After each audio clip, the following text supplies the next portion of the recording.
అనుకున్నది ఇంకా పూర్తిగా ఇవ్వలేదు. తప్పకుండా ఇచ్చి తీర్చామని కూడా ఈ వేదిక ద్వారా మీ అందరికీ తెలియజేస్తూ మరొక్కసారి ఇది ప్రజల ప్రభుత్వం.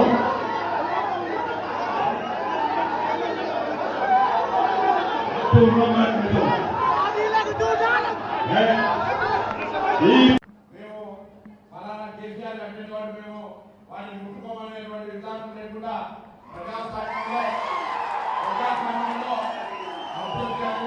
ప్రక్రియ ఏ ప్రభుత్వాలు ఉన్నా ఎవరున్నా మీరు అట్లా అనుకుంటే అది ఇంకా నాయకులు మీరు అనుకుంటున్నారో మీరు కేసీఆర్